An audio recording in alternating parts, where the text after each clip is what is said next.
Master Gardener Ciscoe Morris gets so much viewer mail that we decided to do an Ask Ciscoe segment, and he is here in the flesh to answer your questions and more. So how much mail do you get, like physical, like letters, email? Somebody left a zucchini on your front door once. Usually when I get a letter, it's asking me to do something. Like jury duty? Well, not jury duty, but maybe, offer a tour so I see. Okay. a good cause can auction it off, that kind of thing. But I get lots and lots of emails through my website, Ciscoe.com, Ciscoe.com. And you can see it right there, Ciscoe.com. And I answer every one of them. I know you do. I'm not surprised because you're a good human being and I adore you. So let's talk about some of the things that you've gotten recently. You got an email from a viewer or somebody who loves you. Basically, his name is Wolfgang, and he had a raspberry issue. Let's get into it. Hi Ciscoe, how are you?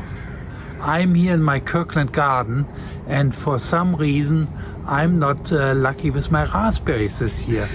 The plant's starting to die and turning brown. Any advice you can give me on what I can do? Thank you so much, and I really enjoy your show. Ciscoe, you must help Wolfgang. Wolfgang, I'm going to help you the best I can. So, a healthy raspberry should look like this. Where'd you get that? I swiped that from my neighbor's house. I used to have raspberries for years. At least it wasn't Mary. But Mary took over that garden and planted plants. So that's what a healthy one looks like. But when they start looking like this, watch out. That's a really bad sign because pretty soon it's going to look more like this. Wow. This is raspberry root rot.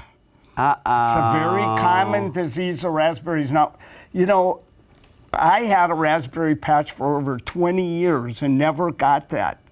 But most people, after you've had raspberries in a spot for 15 years, sometimes this can happen. And it's usually caused because the soil's not that great where they're living. It's probably really good soil, but not good enough. Well, you're going to still get a bunch of good green raspberries. So you just keep going till they all start to get it. Then you got to move to a new spot. Like you just dig it up and... But don't dig it up. Don't move even the best raspberries. They might have that disease on them. So you got to go to make new raspberries. Go buy new ones. Have a Viking funeral for your... Well, don't light anything on fire. We're in fire season, but... Raise bed and get good potting soil. That's the key. And Chilliwack is a really good raspberry that's resistant to this disease. Okay, that's good to know. Chilliwack. Okay. All right, next, let's talk about Constance's problem. Constance is in Seattle, and she's had some sad trees. Hi, Ciscoe. I'm at Kinnear Park Condominiums. I have a question for you. These trees look really sad to me. Are they healthy? What do they need? What do they need? They don't look healthy to me. They should be a dark green color. And fuller, right? Yeah, and you know what else? They haven't been pruned over the years. So look at how leggy they're getting on the bottom now. Oh. So if you're growing, look at that, all that dead stuff, that's got to get cut off right away. Okay. Then you thin them out. You cut out every other of those little branches that are sticking up, down to the next node where they divide again. So, pruning them every year is going to really help, but those don't look like they've been getting any water. So I'd say next spring, give them a shot of fertilizer. When you see the new growth start, that's when you prune them down. And I don't know if they're ever going to be spectacular, but they'll look a lot better than they do now, the poor little guys. I know. They look thirsty, too. They are thirsty. Those plants have not. Pines are very drought tolerant. That means they're never getting a drink. Poor thing. Poor little plant. Guys, All right, so let's go to Joe now in Kirkland. This is our last one. Joe Cox in Kirkland has this to say. Last fall, I had to get 6 large locust trees removed from my yard because they were dying of old age. In fact, one of them had fallen to the ground. Now I've got a lot of locust tree sprouts growing in my yard because the root structure is still active. My question is, if I let some of those sprouts grow, will they grow into nice, healthy trees, or will they be unhealthy because genetically they're over 100 years old? Okay, that is a fascinating Great question. you know, and I do throw Brussels sprouts at anyone that stumps me. Just be aware of that. But I'm 99% sure that those sprouts are going to turn into beautiful trees. Now, those trees were over 100 years old, so I'm not surprised they kicked off. Nothing lives forever, you know. Yeah. But we had a big stand at Seattle University of these black locust trees. Uh-huh.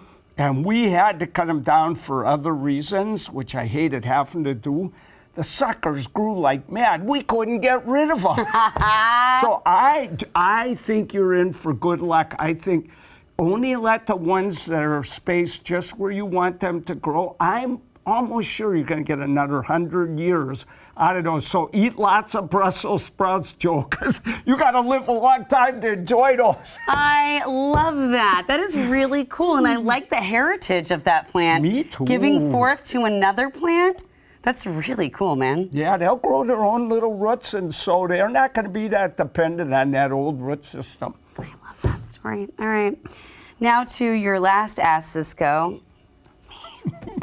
So this is my money tree plant. This thing is beloved. I've had it for 11 years? 10 years, at least 10 years. And I went on vacation. Good? It always was beautiful. No matter what, this thing is beautiful. I went on vacation.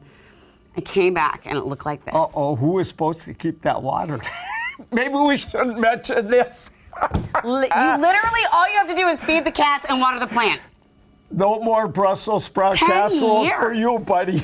Give me some Brussels sprouts. I got something to throw them at. Anyway, Well, hey, meantime. let me do one test here. Oh gosh. And that I'm gonna scrape can't away the bark here Tell me when it happened. and see if it's green underneath. It's green as can be. Oh, it is? Yes. Is that good? Yeah, I don't know if people can see that on TV, but that's green, green, green. So there it is. Yeah, okay. So what you got to do, you're going to have to transplant this. And, you know, it's really loose in the soil. Which Should I put more soil in? No, because if you do, that'll kill it. Yeah, because these plants, the roots should start right under the soil surface. I had no idea. Yeah, because if they don't, if you plant them deeper, there's less oxygen down there where the roots they're not getting what they're used to. So what I would do is transplant this, buy really good potting soil. Okay. Make sure that the pot, you could put it back in this, but you might want a 1-inch bigger pot. Okay. And then make sure it's got a really good drain hole. Okay. And then water it, and I think I'd wait to fertilize it till you see if new growth starts. Okay. Oh, Ciscoe, thank you. I Oh, was so no. worried it was gonna die. Well, but if you do that and you're not seeing new growth, then call the plant priest. It's time for last rites. I'm calling you is what I'm doing. All right, so hey, listen, Ciscoe is eager to answer more of your gardening questions in the coming months. You can send us your video questions. Just email them to newday@king5.com. We love to answer them, and we love to have Ciscoe answer them for you.